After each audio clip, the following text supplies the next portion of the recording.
ابتدا ہے رب جلیل کے بابرکت نام سے جو دلوں کے بھید خوب جانتا ہے، دیکھتی آنکھوں سنتے کانوں آپ سب کو حبیب تاج کا سلام۔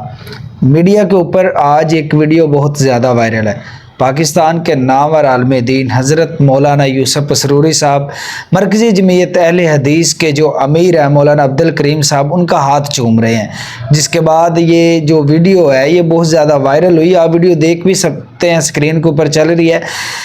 اب ایک وقت یہی تھا کہ ہم یہی سنتے تھے کہ کسی کا ہاتھ نہیں چومنا چاہیے، کسی کے سامنے جھکنا نہیں چاہیے، اور جن لوگوں نے ہاتھ چومے یا جن کے چومے گئے انہی کی زبان سے ہی سنتے تھے۔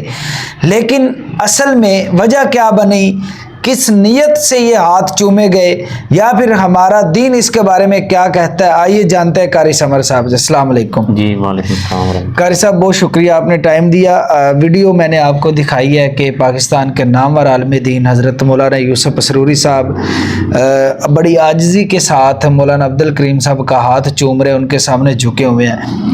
اس کے اوپر تنقید بھی ہو رہی ہے کہ جی یہ وہی اہل حدیث ہیں جو لوگوں کو کہتے ہیں کہ کسی کے سامنے جھکنا نہیں چاہیے، کسی کا بھی ہاتھ نہیں چومنا چاہیے، صرف والدین کا ہاتھ چومنا چاہیے، ان کے سامنے جھکنا چاہیے۔ تو اس کے بارے میں ہمارا اسلام کیا کہتا ہے، یہ رہنمائی فرما دیں۔ یہ ہاتھ چومے کا جو تعلق ہے یہ کوئی ایشو کی بات نہیں ہے۔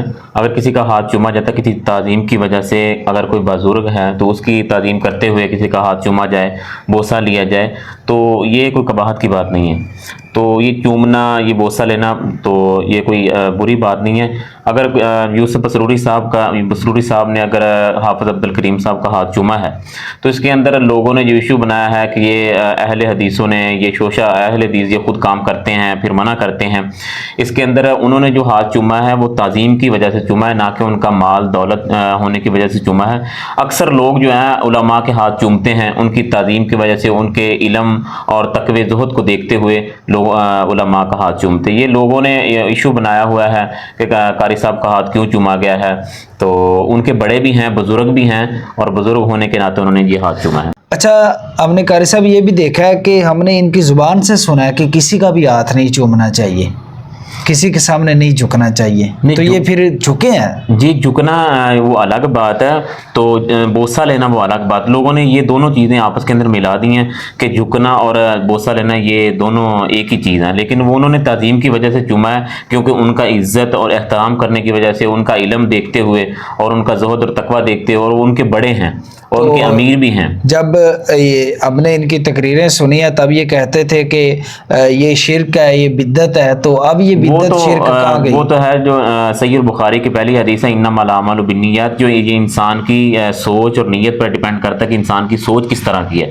تو اگر تو اس کی سوچ یہ ہے کہ میں اس کا پیسہ مال دولت دیکھنے کی وجہ سے میں ان کا ہاتھ چوم رہا ہوں، تو یہ غلط بات ہے۔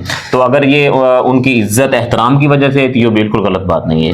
اچھا جی، قاری صاحب کہہ رہے ہیں کہ اگر تو مال اور دولت یہ ان کے مائنڈ میں ہے کہ ان کے پاس پیسہ ہے یا پھر مال ہے یا پھر دولت ہے یا پھر یہ ایک امیر ہے یا چودھری ہے، تو اگر اس نیت سے ہاتھ چوما گیا تو یہ غلط ہے، اسلام میں یہ جائز نہیں ہے۔ نہیں جائز بالکل۔ اگر آپ کسی کی عزت کی خاطر آپ اگر رسپیکٹ میں اس کا ہاتھ چومتے ہیں تو اس میں کوئی کسی قسم کی کوئی معاونت نہیں ہے۔ تو اس بات کو اتنا زیادہ نہ بڑھایا جائے، اور سب لوگ جانتے ہیں کہ حضرت مولانا یوسف پسروری صاحب کا ایک نام ہے، بڑے صاحب علم ہیں اور بڑا نالج رکھتے ہیں، مناظرے وہ کرتے ہیں، اور مجھے نا افسوس اس بات کا ہے کہ ہم ہر کام میں ویڈیو بنانا شروع کر دیتے ہیں۔ اگر وہ ہاتھ چوم بھی رہے ہیں، چلو وہ ہو گیا، تو ویڈیو بنانے کی کیا ضرورت تھی، یا پھر اس کو اپلوڈ کرنے کی کیا ضرورت تھی۔ مجھے یہ اس بات کا بھی بخوب اندازہ ہے کہ جس نے یہ ویڈیو اپلوڈ کی ہے اس کے مائنڈ میں یہ بات لازمی آئی ہوگی کہ یہ ویڈیو اپلوڈ کرنے کے بعد لوگ اس کے اوپر سوال اٹھائیں گے، کیونکہ یہ وہی لوگ ہیں جنہوں نے ہمیں منع کیا۔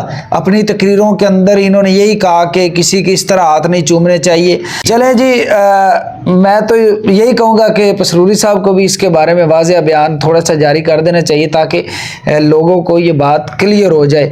دعاؤں میں یاد رکھیے گا، انشاءاللہ آپ کے ساتھ دوبارہ ملاقات ہوگی۔ اللہ حافظ۔